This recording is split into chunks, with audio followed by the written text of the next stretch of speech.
Jadi 2 tahun yang lalu itu kan aku sempat bikin video tentang kenapa babi haram. Salah satu rujukannya adalah karya ini Evolution of Taboo karya Max D. Price, yang mana kemudian aku meminta beliau untuk wawancara dan setuju. So enjoy. How are you? I'm good. Thank you for asking. First of all, thank you so much for joining us. Like, I really appreciate you making the time. I know you dedicated years to studying the archaeology and evolution of taboos, a topic that both fascinating and often underexplored, I think. I really Mhm. admire your work and your writing on this. To start us off, could you share a bit about what initially sparked your interest in studying taboos and pigs in particular? Like, why pigs? So, so I guess I started off actually uh, really interested in animal domestication Hmm. and how people initially uh, developed these kinds of relationships with animals starting around 10,000 years ago in places all across the world um, that ultimately, radically transform both the animals as well as the people and the cultures that we live in. Uh, and I quickly became really interested in the pig because it was an animal that was relatively underexplored, but also um, there were so many different ways ethnographically in which people had interacted with pigs and managed pigs. Um, I was in as an undergraduate, I was an anthropology major, and I was completely captivated by the ethnographic work on pigs in Highland New Guinea, um, which just shows a dizzying array of extremely novel practices, at least from my perspective, of how people interacted with pigs, from letting them completely run through forests and mate with wild pigs at will to um, capturing them and fondling them as piglets so that they have sort of a bond to them, all the way towards, from that kind of very loose end of the husbandry spectrum, all the way up to what we would kind of consider more familiar territory of penning pigs, keeping them in backyard sties and things like that. So I was really interested in that. And then as I was working in the Middle East doing research, and it struck me that I was working on this was in 2010, so it was right before the civil war in Syria broke out. But I was working on a very large urban site in northeastern Syria called Tel Hamukar, and the site was filled with pigs. This is dating to the Bronze Age, so about 2000 BC. It was filled with pigs. There were pig bones everywhere. And it really struck me that pigs were such an important part of people's lives, from the domestication of pigs in what is now sort of southeastern Turkey around 10,000 years ago, all the way to some of the biggest, earliest cities in the region 4,000 years ago.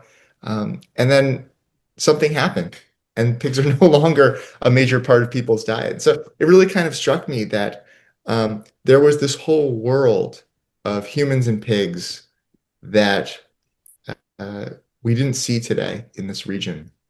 And the reason, of course, is the pig taboo and the spread of Islam.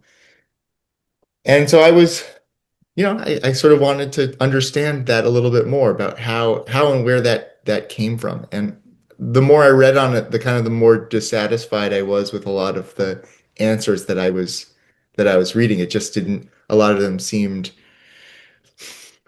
too too good to be true, too kind of just so stories. So that was something that I kind of wanted to look very critically at the history and examine it, really going through time of how this relationship of between humans and pigs in the Middle East changed from being one in which um, pigs were such an important part of the diet and such an important part of people's lives, the an animal that in many ways made urbanism in Mesopotamia and Egypt to becoming this this extreme pariah animal. Where exactly do you see the change? Like, what started the change? Like, once it was prominent, pigs domestication and husbandry, and then yes, people in Middle East has no pork diet. Yeah, so the change is hard to see in a lot of ways. Zooarchaeology. So the type of archaeology that I do is zooarchaeology. So it's studying the animal remains from archaeological sites, so bones basically, in order to understand how humans and basically how humans used and interacted with animals in the past. So the kind of currency that we use is the bones that we find from archaeological sites. And the issue is that if you find a lot of bones or you find not a lot of bones, there can be a lot of reasons for that. So we see in some places people stop eating as much pigs, but it doesn't necessarily mean that it was taboo. So I just kind of want to preface it by saying that. But uh, I think that the place to kind of start looking is the Levant. So Israel, Palestine, I guess parts of Western Jordan and sort of and Lebanon, that area of the coast on the Mediterranean. And the reason to start there is because that's where the first textual attestation for the taboo is, right? 'Cause the first textual writings on it are, as far as we know, in the Bible. It's an interesting region because pigs were, as in many other places around the Levant, around the Middle East, were a really important part of the diet. So around 4500 BC, a period that we call the Chalcolithic period, so sort of between the Bronze Age and the Neolithic. There, especially in the kind of wetter parts of the region, pigs are a really important part of the diet, making up anywhere from about half to a third of the animals that people are raising and slaughtering. Very gradually, and I emphasize gradually, over a period of about 2,000 years, starting about 3000 BC, so or 3500 BC, uh, pigs slowly become less and less important. So we see them making up about half of the remains at these archaeological sites to maybe a third, and then slowly it's a quarter, and then maybe a tenth. And by around 1500 BC, there are very few pigs in the diet, and at many sites there are no pigs. So it's a very gradual process. There's nothing sudden about it. There are many potential explanations which we can get into in the moment, but none are really understood or known. I think what's happening at this point is there's a, a very passive falling out of the diet of pork rather than any kind of active, we are not going to eat pigs. It's slowly kind of falling out of the Levantine diet. This is not really the case in other parts of the Middle East. So in Egypt and in Mesopotamia and in Anatolia, people are still raising a lot of pigs, really all throughout this period. There is there's a minor decline in the number of pigs in the middle part of, so around 1500 BC across the region, largely because urbanism contracts. So there's just not as many cities in much of the Middle East around 1500 BC, and pigs are such a great urban animal. I mean, in places where wild boar are endemic, they are always infiltrating into cities because The cities are great environments for wild boar and pigs. And when those cities go away, there aren't going to be as many pigs for the offering.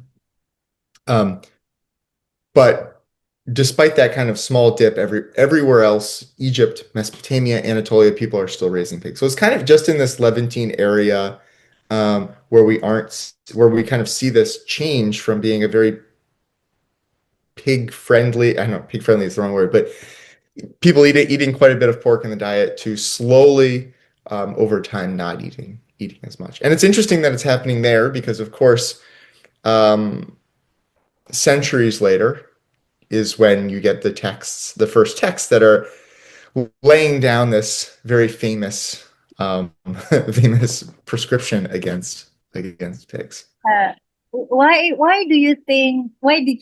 do you think it happened? Like why uh pigs gradually excluded from their diet in the Levantin area? Yeah, so it's something that I don't know, and it's something I wanted to explore further. I kind of haven't really had the time, and then with the violence in the region, it's just been kind of difficult to actually get in and do any real work there for a bit. Uh, I think there's a few possibilities that I would want to test. I don't particularly I don't strongly favor one over the other, although I have some inclinations, I guess. One idea is that it relates to some sort of gradual environmental change.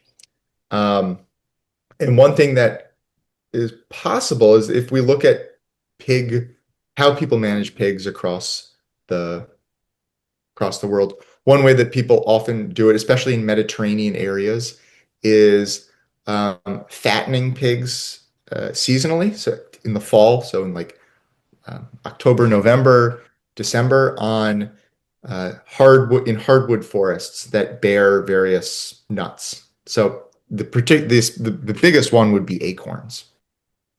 Um, so one idea is that as oak forests began to decline in the region, and people cut them down for fuel, um, herding of sheep and goats and other animals may have also decreased the spread of these forests, and then also um, just cutting them down to grow olives instead. All of these may have, gradually over time sort of cut into these oak forests and made a particular type of pig husbandry that was dependent on seasonally fattening pigs um, no longer feasible. And so they could continue to raise pigs by putting them into pens or into sties or something like that. Or they could start to shift to other animals. And yeah, probably some people are like, yeah, we'll keep our pigs now in sties. And other people are like, nah, like let's move over and raise more sheep. So that's one possibility that there is this kind of gradual environmental deterioration. And that's an interesting one to look at because we do know in the Mediterranean, particularly in Spain, where it's still done, this seasonal fattening of pigs can be a really big fight. So a big type of production. In Spain, this is the sort of famous Jamón Ibérico, or the sort of these acorn-fed pigs that can fetch quite high prices in restaurants around the world. Another hypothesis is that there's something about the value of pigs. One thing that's really interesting, and this is something that I've been playing around with in my head. I don't really have a clear answer as to why. Um, but in really across Eurasia, so when we compare China and the Middle East, China is another place where we see pigs first domesticated. It's independent domestication in China and in the Middle East, both happening in the you know around 10,000 years ago, a little bit later in China, by but both are independent of one another. In both places, uh, as time goes on, sheep goats, cattle, horses are a much more become a higher status animal. Um, and we see this especially in sacrifices, in animal sacrifices, uh, that pigs are still sacrificed, especially in China, but they're not sacrificed as much. I'm talking about, later in archaeological periods. They're not sacrificed as much um, as sheep and goats and cattle, and they're not considered as high status. So, like the king isn't going to be sacrificing and feasting upon a huge number of um, pigs. It's going to be more cattle. And the Middle East, it's a little bit more extreme. If we look at temple records from Mesopotamia and Anatolia, places where we have written texts that date back to about 3000 BC, and then and then onward. Pigs are not often the sacrificial animal. It's usually sheep and goats, and to some extent cattle. We also will see special types of equids, so horse-like animals, basically these kind of wild asses that are bred with domestic donkeys. Um, but pigs are sacrificed, and we find them in certain contexts, in certain sacrificial contexts. But it's not as much, and it's not the high temples. It's not the big, most important temples to the most important gods. So there is something about the pig that is losing a little bit of value, and it could be because pigs don't provide a secondary product. They're not used for plowing fields or producing milk or wool. But it's also, it's just a little unclear as to why kind of pigs across Eurasia really aren't as, or at least uh, in the Middle East and China aren't sort of lose this cachet. So that could be another reason that as pigs are kind of losing their value, farmers and pastoralists in the Levant are gradually turning over towards animals that are going to make them greater profit. They're going to be more valuable for them um, to exchange for others, not only for market exchange, but also for types of gifts towards for other people, or bride wealth, or other things that um, people frequently do with livestock. So that's kind of another hypothesis, and there could be some other reason that we don't know, or that I haven't thought of for why pigs kind of slowly disappear in this region. Uh, since you mentioned like the pork gradually declined in the Levantine area before Mhm. centuries later, the tax prohibition tax come up. I'm curious, how would you compare the pork prohibitions in Judaism and Islam? Are they parallel developments, or do they have distinct historical trajectories? Like in your research, do you see Islam's and Judaism's pork prohibition as arising from shared cultural environments or more independent developments? Like, is it Yeah. safe to conclude that Prophet Muhammad haven't seen pig in his life? Yeah. So I guess I'd preface it by saying that, I I am I'm a zooarchaeologist and a prehistorian, and not as well. I'm not an expert in the Bible or the Quran or the history of those, but from reading them and from kind of thinking about this and thinking about it with respect to other aspects in archaeology about pigs, um, I guess one thing that has struck me a lot as I've done more research into the pig taboo and its developments in Christianity, Islam, and Judaism is how these three religions um, have tried very hard to find differences between themselves. And pigs, where in a lot of ways they share a lot more in common than there are differences. They share a lot in common with each other. And a lot of the early practitioners, especially in these religions, are very much at pains to try to separate them. And I think pigs do get pulled into that, especially with Christianity. It's um, a very effective way that Christianity is able to sort of separate itself from Judaism and later Islam. In terms of the taboos in Islam versus Judaism, um, so I guess two comments. One is the taboo starts in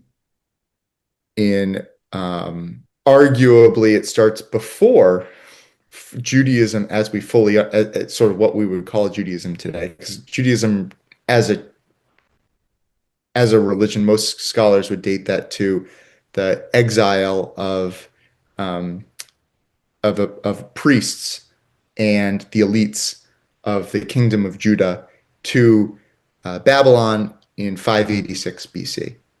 So it's at that point that they sort of crystallized this religion that has developed, that was developing in Jerusalem for centuries before that, but they really kind of crystallized the texts and turned it into something that is um, really recognizable as Judaism, with a really monotheistic focus on Yahweh, on the God Yahweh, and with the real, centered on Jerusalem as the focal point of that cult and religion.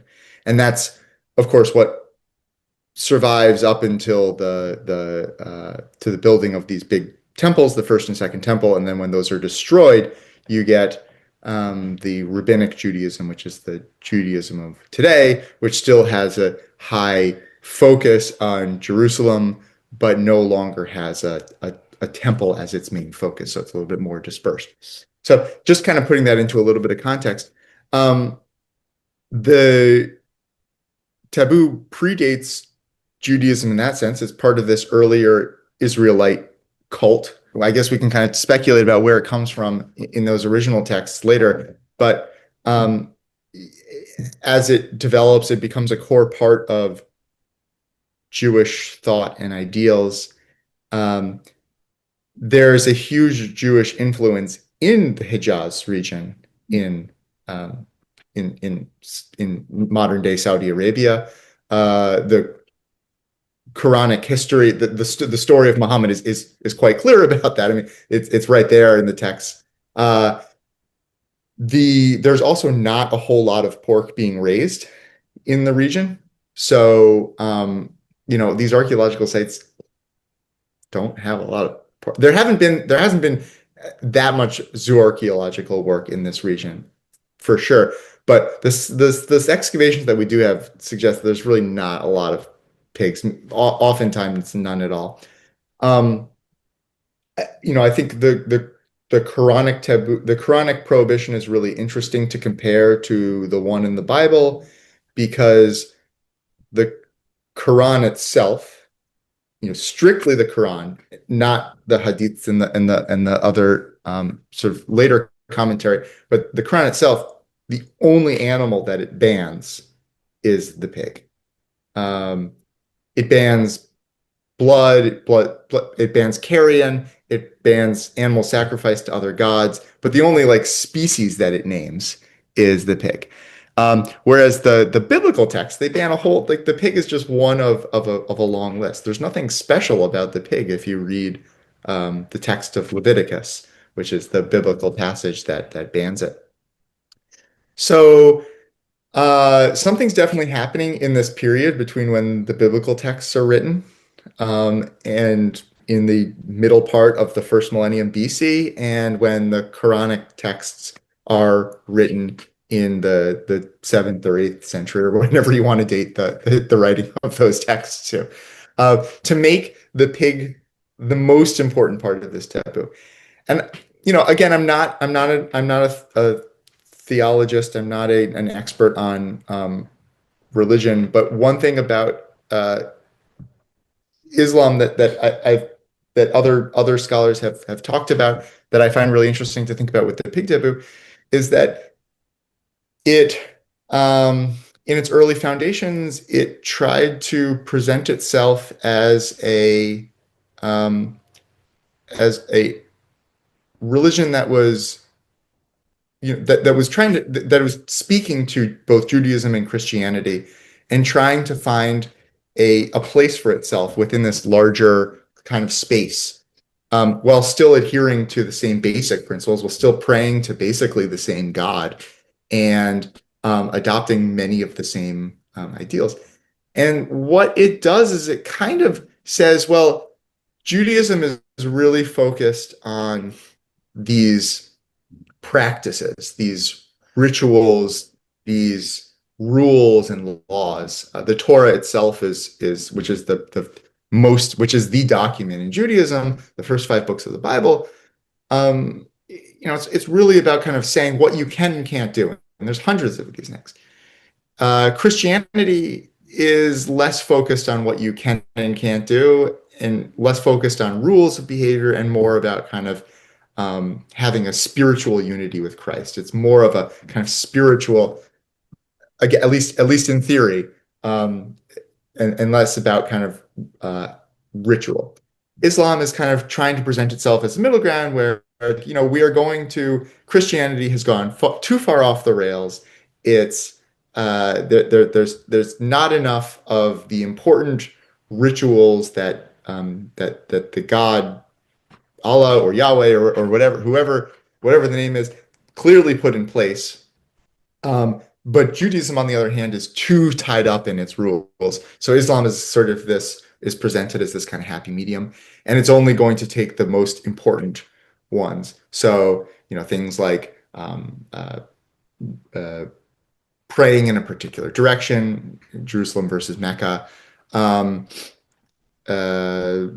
obeying a Sabbath, a day of rest, and a very small number of dietary prohibitions, only the most important ones. And I think it's really interesting that by this point the pig is considered kind of the most important one to do. So to kind of answer, that's a roundabout way of answering your question, but I think the short answer is yeah, Islam develops, gets its idea of the pig taboo from Judaism.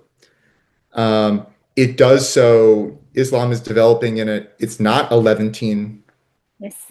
development. It's I a think it's Hejaz quite religion. far. Like Hijaz from Levantan area, it's quite far. It's not travelable in the past. Well, no, it would have been because by this point there were lots of camels and caravans, and by the actually this is probably one of the regions that the Kingdom of Judah, which is um, where the Israelite cult of Yahweh that ultimately develops into Judaism emerges first. Why it develops as like a really powerful, not even a powerful kingdom, but a very wealthy kingdom because it's able to kind of control. It's a midpoint in this camel trade coming from uh, the Arabian Peninsula up into the Levant and then into Syria and into Mesopotamia beyond. So camels, we have lots of zooarchaeological evidence for camels starting in the late first millennium BC, and it's very well connected by this point to the Hejaz, and that's the Hejaz has also grown really rich off of that camel trade and through connections to the Indian Ocean, right? So so it is quite connected, and also but also you have to remember that by the Roman period, especially by the first century BC, but even before, there were Jewish communities that had sprouted up across the Mediterranean and other parts of the world, or other parts of Eurasia, including as far as India and China. Some of those still exist to this day. So there were large communities of Jews in Saudi Arabia at the time, into the Horn of Africa. The distance isn't particular. I can't give you a number of days by camel, but it's quite traversable. Um, but you're right. I mean, it is a different context, and in Saudi Arabia, there were modern day Saudi Arabia, there were not a lot of pigs being raised. And so, to your question, did Muhammad ever see a pig? It's an interesting speculative question. My guess is probably he's probably saw one, but um, it but he probably didn't see one every day. Is my guess. But it's hard. That's a really hard question to answer. Is like he just is compatible for pig husbandry? Because Prophet Muhammad only stay in Mecca and Medina, right? Like, Yeah, is there any pig husbandry over there? Is it possible considering yeah, those are like a very arid environment? yeah. So it's definitely less. It's not an ideal environment for pigs for sure. It's possible. Pig husbandry is possible in highly arid environments as long as there's some source of water for them to to drink and to wallow in. So Egypt is a good example, right? Egypt is highly arid in the sense of there's very little rainfall, but you have the Nile, and that environment is fantastic for pigs. In Egypt, before Islam comes, um, 40, 50, 60% of the animal bones that come out of those archaeological sites are from pigs. So it's definitely possible in the Hejaz, but there's no Nile in the Hejaz region. It's not an ideal place for pigs. On the other hand, it was connected to maritime trade, and pigs do fairly well on ships. So people could have carried a pig or two on their ship, or salted pork coming over from Egypt, um, and in that way could have brought pork to the just. But again, there's not a whole lot of zooarchaeological work there, so I couldn't speak to the number of any bones that have been found at Medina or Mecca. Um, But my guess is it would probably be a very small number of pig bones, but they'd still be present in some small fraction. That's just my hunch based on what I've seen elsewhere. But yeah, I mean, you can raise pigs In um, environment. in lots of different in any kind of. I mean, humans are also need a lot of water and also need shade and things like that, as do cattle. So all these animals need access to regular amounts of water in any kind of arid environment. So if you can raise those animals, if you can live there, then it's always theoretically possible to raise pigs.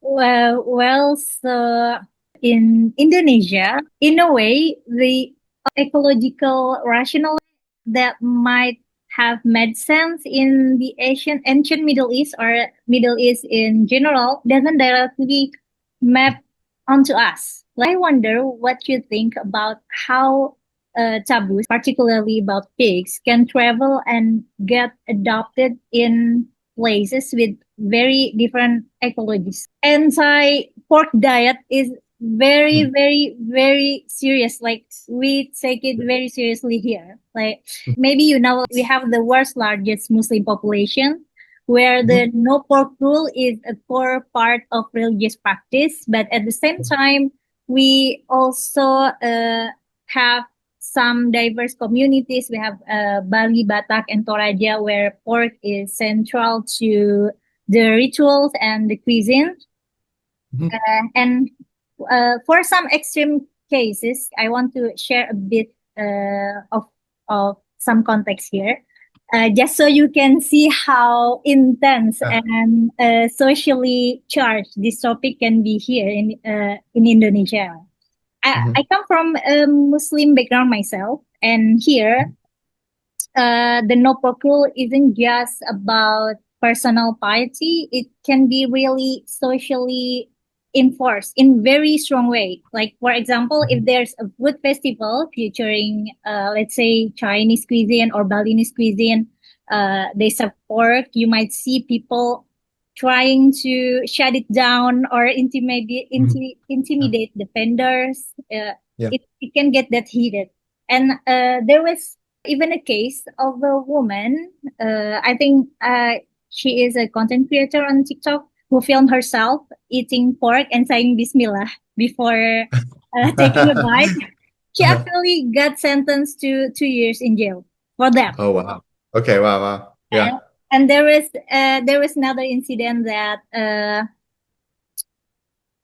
really show how serious is this. Like another content creator made a video where he was eating beef meatballs at a certain restaurant, but he brought with him like crackers made from pig skin, Mhm. pork skin cracker, and show on camera how this dish is better with these crackers.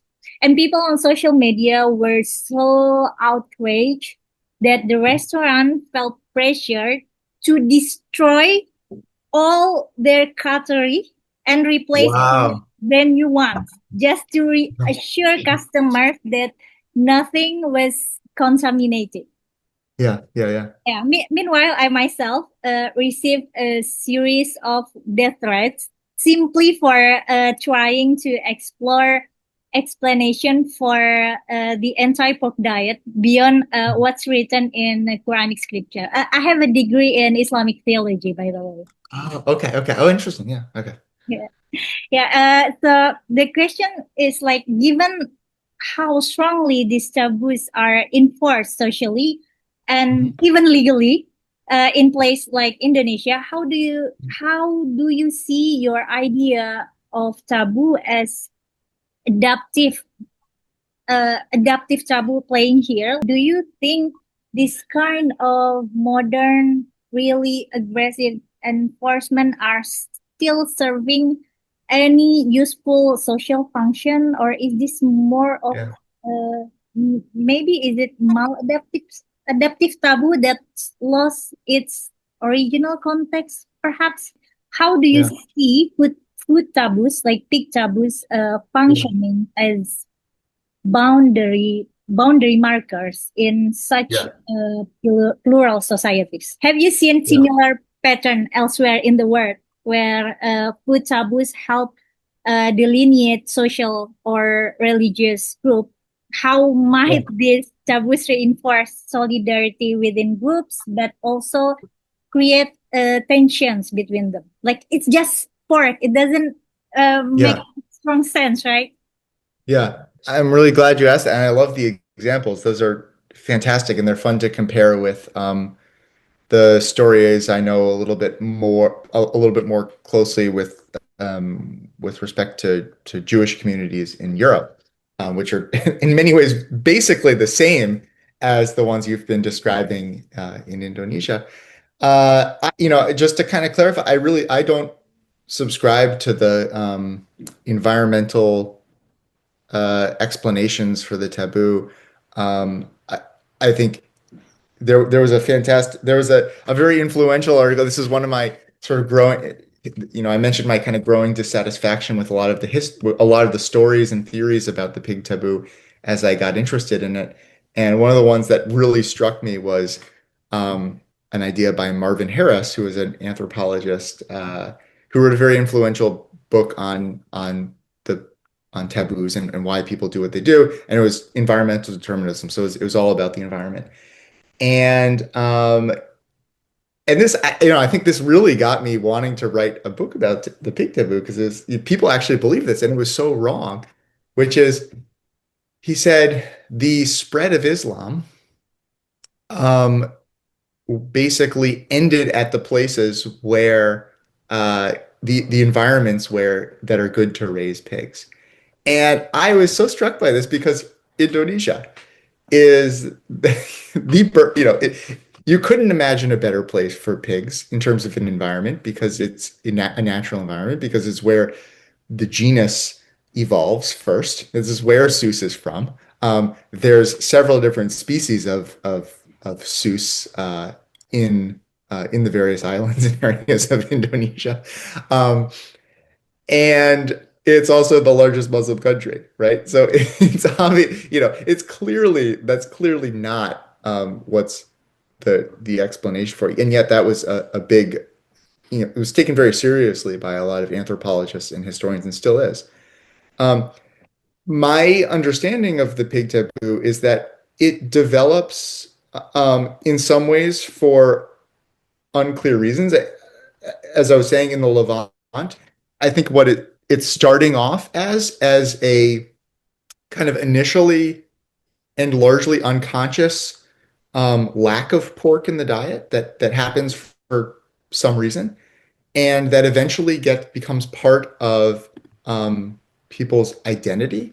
I think my reading of the Torah is that the priests there are trying to identify an idealized way of life that is based on an understanding that they have of how their ancestors lived, how their ancestors, who are supposedly these very glorious nomadic pastoralists who are in touch with God in an intimate way, are living, and that's going to bring people closer to godliness. Um, and part of that for them is eating sheep, goats, and cattle. And so they ban a number of other animals that aren't sheep, goats, and cattle. One of which is the pig, not the only one. Um, but so that's kind of the initial story. That's the initial seed. But what's really interesting is the pig taboo gets, as you so beautifully articulated, gets caught up in the dialectics of identity and the ways in which a group understands itself and creates, in some ways, very arbitrary rules to define membership, but also ways of distinguishing itself from other groups. Um, in the, I mentioned that there's something that important that happens to pigs between the time in which the Torah is written, which people debate this incessantly, but sometime between the 8th century BC and the, say, 5th century or 4th century BC. There's a lot of people have been squabbling and fighting quite angrily about this specific date for a long time. But anyway, sometime at that point, when the pig taboo is just one of many, to the writing of the Quran, about 1,000 years later, when the pig taboo is the one that is kind of the most important one to hold on to, as opposed to all of the others that are laid out in the Torah. So something has kind of elevated it, and I think what's happened, and I think this is very clear from the historical texts, and I'm not the only one to argue this. There's a biblical researcher at Harvard, Julia Ryder, and a historian at University of Wisconsin named Jordan Rosenblum, who've written books arguing fairly similar, sort of the same thing, which is it's during the Roman occupation of the Levant that you have this dragging of pigs into issues of identity, and in particular, how the Roman Empire tried to remake its subjects and tried to import a certain type of Hellenistic cultural identity to them, and the resistance that it met, particularly within Jewish communities around the Mediterranean. This is when you start getting stories of people being forced to eat pork at spear point or sword point, of Roman writers really sort of being bemused, but also ridiculing Jews for not eating pork. Um, and on the other hand, you start getting Jewish thinkers, especially Hellenized in the sort of Hellenistic tradition, which is this the foundation for Western thought today. Trying to think critically about where this taboo comes from, starting with Philo of Alexandria in around the mid part of the first century BC. The uh, so I mean I think what has made the pig taboo more than just this kind of one prohibition of many things, one sort of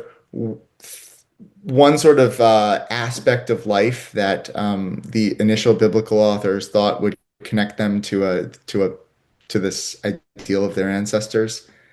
Um, what has transformed it from that kind of relatively small thing into this thing that has really dominated people's lives is exactly the story that you told, which is that it gets caught in these processes by which people define themselves and use it as a way um, to symbolize their identity, to literally ingest their identity when they're eating. And I think that the real question is kind of why is it that the pig, as opposed to any other animal, has this power? And I think the reason is because there are many cultures around the world that do eat pork and that love pork. It is such a versatile domestic animal. It's a The meat is cherished by those who eat it a lot. So you have this frequent interaction of groups, whether it's um, Romans or Greeks and Jews, or whether it's Muslims versus non-Muslims in Indonesia, or Chinese and or Han Chinese and Uyghurs in China, that uh, one group loves this animal and has all these ideas about it being part of the home and part of people's identity, and is just such a great food for people to eat. And the other group sees it as something that is not part of its diet. And those two things clash and then they amplify each other.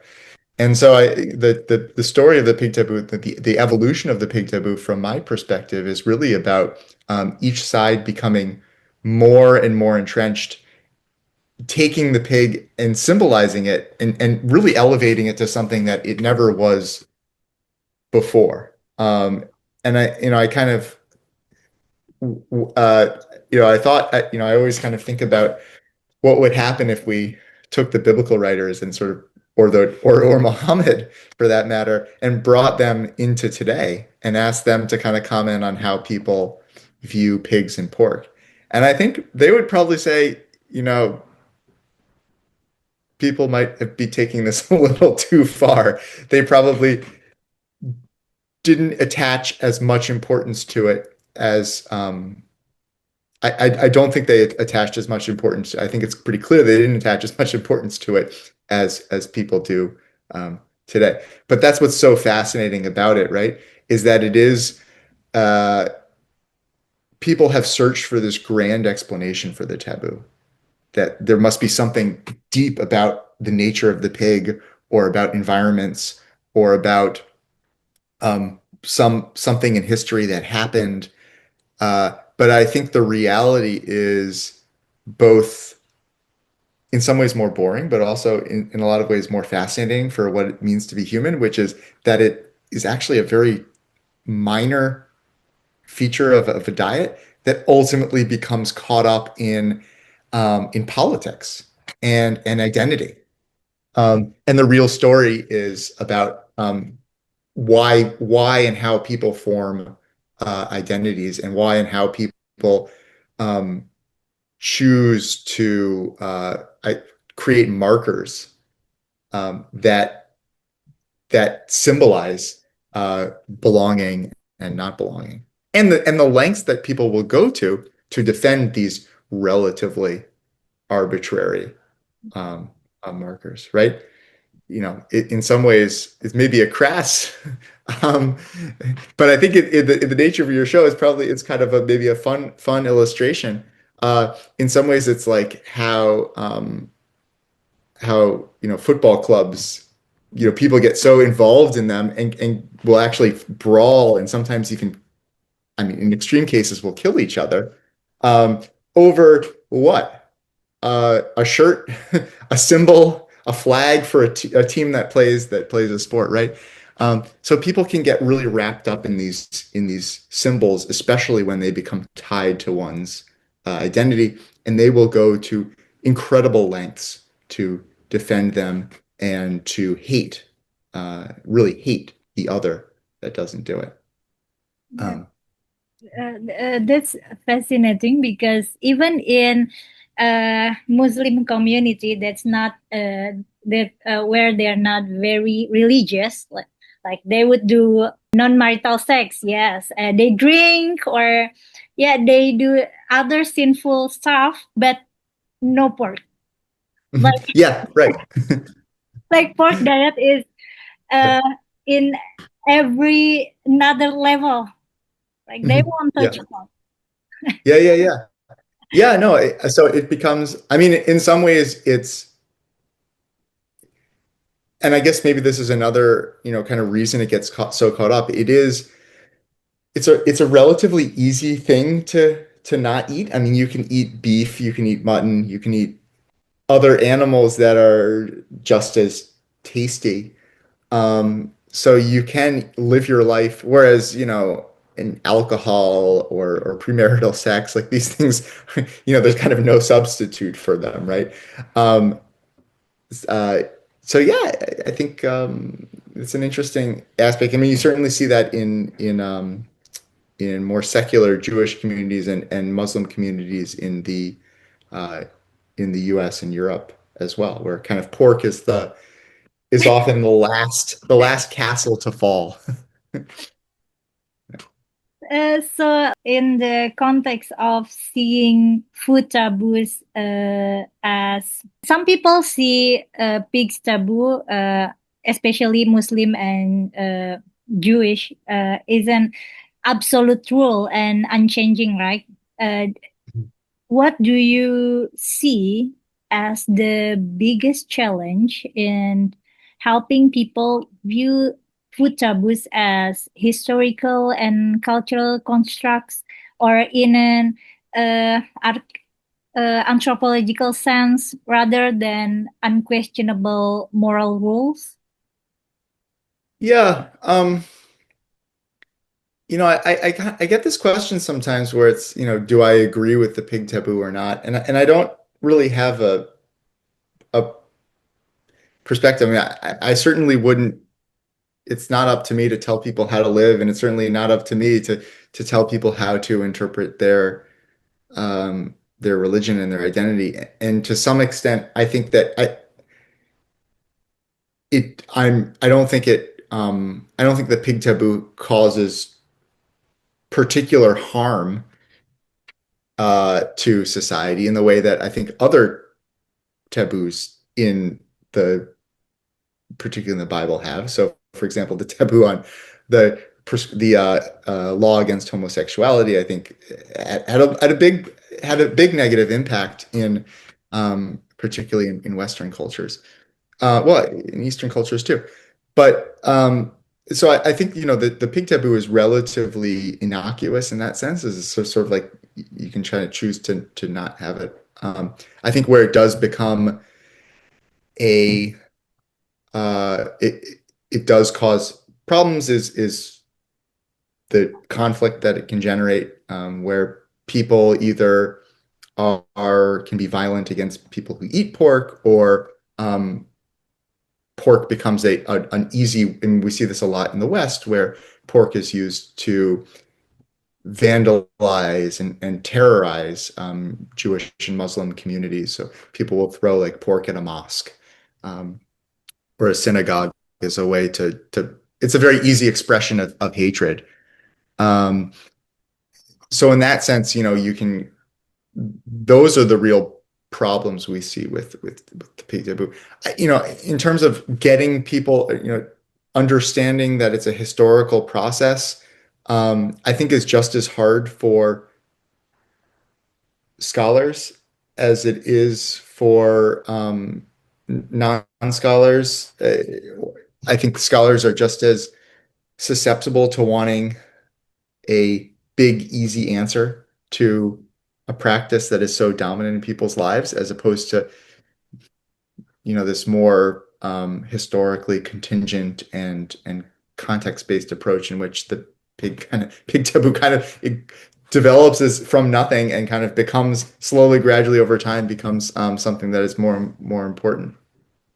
Uh, yeah, I mean, I think to some extent that could help people understand where this tradition comes from. And as we get into the era especially where medicines and vaccines are being made using pork-derived products or pigs, that can be perhaps a good way of people coming to grips with these being able to use some of these life-saving techniques while also um, still feeling attached to their identity and religion. I think that Muhammad and the biblical scholars, the biblical authors, would have been uh, perplexed if people weren't taking life-saving medications because it was derived from a pig. I think they would be kind of shocked, and they might even rewrite some of the passages in their texts if they knew that. So I think that's one area that's particularly interesting. So pigs are now being used to grow organs for human transplants. They're often used. The pigs are a source of insulin for diabetics, um, and I think that could be an interesting way in which the conversation around pigs will develop and evolve further in the future. Um, I think especially with the organ transplants, because uh, organ transplants are always really hard to get for humans, right? And people, when they need them, they really need them. How comfortable are people going to be knowing that there is a pig, that their kidney is actually a pig kidney, right? They may not have been eating it, but it has been completely put into their body and is now part of them.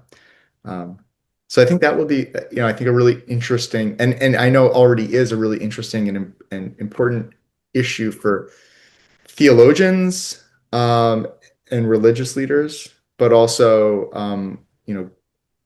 government policymakers to grapple with. About vaccines and medical stuff derived from pigs is also still a big problem for Indonesians. Our anti-vaxxers are like uh, are from Muslim communities that don't want pork in their body. And, yeah. Okay. And they believe that the vaccine is coming from pigs? Yes, but there are some religious leaders that already make a rule, make fatwa that these medicines are halal, but some argue about it. Like, so I'm not sure how the future in Indonesia, because maybe because we are very populated, like highly populated, so it's the discussions are always chaotic. Yeah. No, that's really interesting. I, you know, I think it's very hard to reach, it's very hard to reach an anti-vax vaccine audience. Um, and I think the the answer that I give for the pig taboo is probably not going to be I say this ruefully, but it's probably not going to be very compelling for that that a person who is going to be more susceptible to thinking about anti-vax um, arguments, in large part because it's not. I don't really have this great, interesting, this sort of kernel of the hypothesis that explains it all. I don't have this kind of one sentence that says, the pig taboo, it's all about disease, or the pig taboo, it's all about environment. I think it's a long and interesting and complicated story that ultimately reflects on what it means to be human and doesn't have to do with health or environment or anything that people might particularly be interested in. So I think, to engage with the answer that I give with the pig taboo, you have to be willing to kind of think philosophically about culture and identity and religion, not be looking for a quick fix of how to live your life. So ruefully, I don't think I'm going to have much of an impact on that. Unfortunately, maybe, but yeah. Because on your work, the more you look for answer, the more you know that there's no simple big answer to that big taboo. Yeah, that's exactly right. I mean, I think that um, it's it's an exercise in just becoming increasingly dissatisfied with all of the answers that are given, and even the things that we thought we knew for sure a few years ago. You dig a little bit more, you look a little bit more carefully at the data, and it turns out that it's a more complicated and confusing story. Um, we live in an era, and particularly in the U.S., we see this a lot in the U.S. and Europe, where um, and you mentioned it also with some of the Muslim communities in Indonesia. Uh, People will pick and choose which of the practices in a religion they want to follow, and in the U.S., something like over half of people who identify as Jewish and who go and really believe that they're Jews will eat pork and do so regularly. And it's something about maybe 10% of Muslims who, again, also fully identify um, would object strongly if you said that they weren't really Muslim. Will go and will eat pork. So there's always, and I think that we often think of that's kind of a modern thing of like, oh, well, they're being influenced by secularism or Christianity or something. But one thing that I found that's interesting to think about in my work, and there's evidence for it too, sometimes archaeological, sometimes textual, is that no, these communities, people have always been um, questioning these practices and breaching these taboos. There have always been Jews and Muslims who have eaten pork from the very beginning up to today. And I think that can be somewhat of a controversial topic because we often envision the reason that people might be susceptible to eating pork today as kind of modernity versus tradition, or uh, or cosmopolitan values versus traditional values.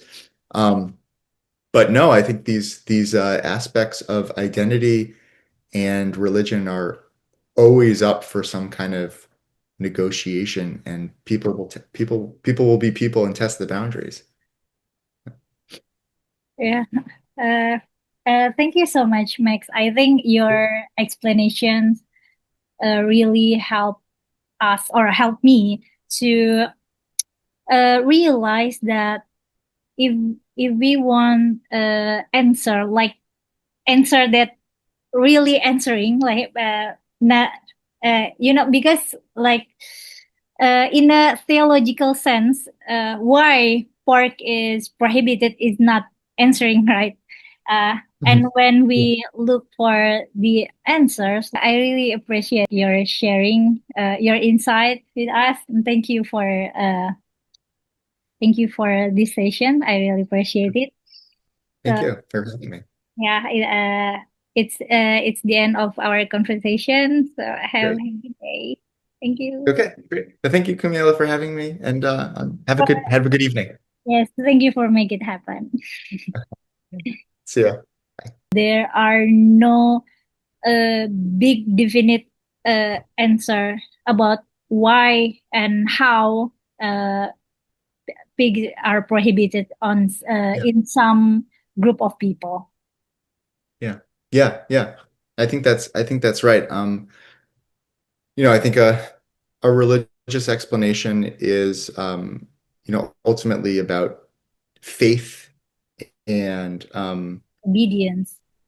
obedience and ultimately identifying it as a word of God or as God's prophet. Um, and so the question isn't necessarily about being critical of it. It could be to try to explain why this this law exists, but it wouldn't necessarily be to kind of question its first foundations and to historicize it. So there are different, it's different ways of looking at it, to be sure.